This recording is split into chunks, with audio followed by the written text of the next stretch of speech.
नमस्कार दोस्तों, आज यूपी की टॉप 50 बड़ी खबरें लेकर हाजिर हैं। आपके जिले की हर खबर सबसे पहले पाने के लिए कमेंट करके बताएं आप यह वीडियो किस जिले से देख रहे हैं। रायबरेली स्थित एम्स में कैंसर संस्थान और ट्रॉमा सेंटर के निर्माण की तैयारी तेज हो गई है। अधिकारियों के अनुसार मार्च से पहले निर्माण कार्य शुरू हो सकता है। इससे क्षेत्रीय मरीजों को उन्नत चिकित्सा सुविधाएं मिलेंगी और गंभीर रोगों के इलाज के लिए बाहर नहीं जाना पड़ेगा।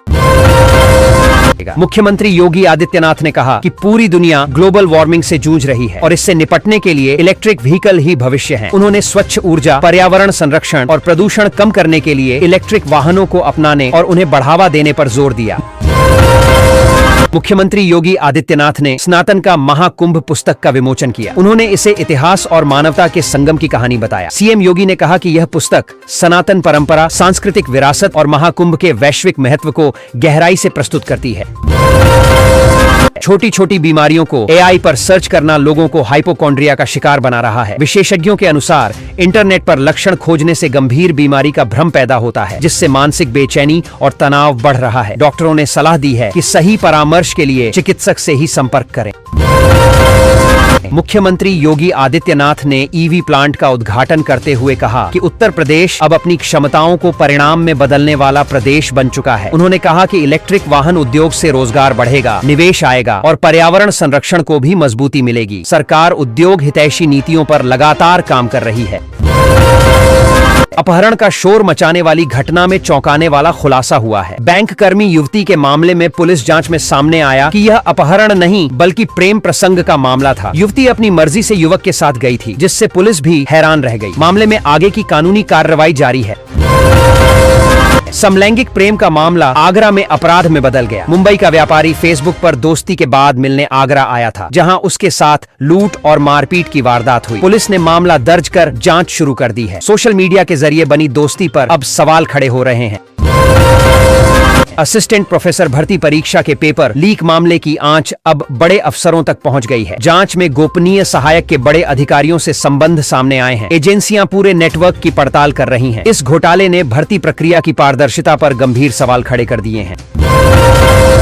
भीषण सर्दी को देखते हुए प्रशासन ने स्कूलों की छुट्टी एक बार फिर बढ़ा दी है। नए आदेश के अनुसार 12वीं तक के सभी स्कूल निर्धारित तारीख तक बंद रहेंगे। ठंड और शीतलहर के चलते यह फैसला लिया गया है। अभिभावकों और छात्रों को आदेश का पालन करने के निर्देश दिए गए हैं। बनारस में अवैध निर्माण पर प्रशासन ने सख्त रुख अपनाते हुए बुलडोजर कार्रवाई की। 52 बीघा जमीन पर की गई अवैध प्लॉटिंग को ध्वस्त कर दिया गया। इस मामले में 7 लोगों के खिलाफ प्राथमिकी दर्ज की गई है। प्रशासन ने चेतावनी दी है कि अवैध निर्माण पर आगे भी कड़ी कार्रवाई होगी।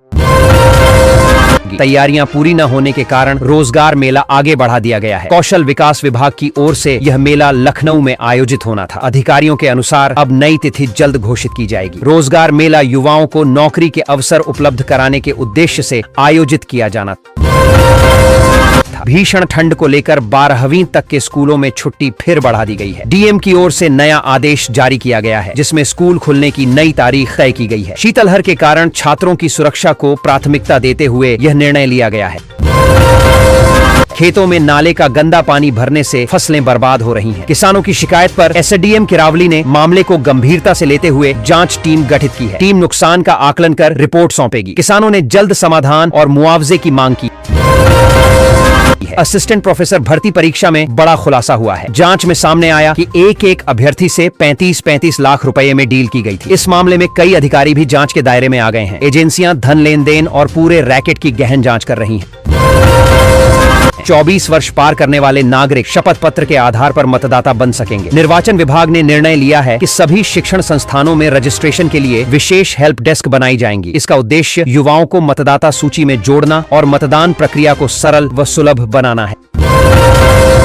एसपी श्रेणी के कैदी होने के बावजूद आजम खान को जेल में जमीन पर सोने को मजबूर किए जाने का आरोप सामने आया है। उनकी पत्नी ने खुलासा करते हुए जेल प्रशासन पर नियमों के उल्लंघन का आरोप लगाया। मामले को लेकर राजनीतिक हलकों में भी चर्चा तेज हो गई। माघ मेले में नागा बाबा मनमौजी रामपुरी के साथ बैठी इटली की 22 वर्षीय युवती चर्चा का विषय बनी हुई है। आध्यात्मिक माहौल से प्रभावित यह युवती बाबा के विचारों से इतनी प्रभावित हुई कि संगम तट पर समय बिताने लगी। लोग इस अनोखी दोस्ती को जादू बता रहे हैं। उत्तर प्रदेश में नौकरी की तलाश कर रहे युवाओं के लिए बड़ा मौका सामने आया है। बीएचयू के सर सुंदरलाल अस्पताल और ट्रॉमा सेंटर में 530 से अधिक पदों पर भर्ती होगी। इसके साथ ही कार्यरत शिक्षकों को प्रमोशन का भी लाभ मिलेगा। मेरठ में मां की हत्या और बेटी को उठाने की घटना पर सियासत गर्मा गई है। समाजवादी पार्टी ने मामले को लेकर प्रशासन पर निशाना साधते हुए बुलडोजर कार्रवाई की मांग की है। विपक्ष ने कानून व्यवस्था पर सवाल उठाते हुए दोषियों पर सख्त कार्रवाई की मांग की। फार्मर रजिस्ट्री विवाद में तहसीलदार और सीएससी संचालक के बीच हाथापाई हो गई। घटना से नाराज ग्रामीणों ने तहसील परिसर का घेराव किया। सूचना पर पहुंची पुलिस ने स्थिति को शांत कराया। प्रशासन ने मामले की जांच कर कार्रवाई का आश्वासन दिया है। उत्तर प्रदेश में अगले 24 घंटों के भीतर मौसम में बदलाव देखने को मिलेगा। मौसम विभाग के अनुसार कोहरे से लोगों को राहत मिलने की संभावना है। तापमान में हल्का उतार चढ़ाव रहेगा। विभाग ने यात्रियों को सतर्क रहने और अपडेट पर नजर रखने की सलाह दी है।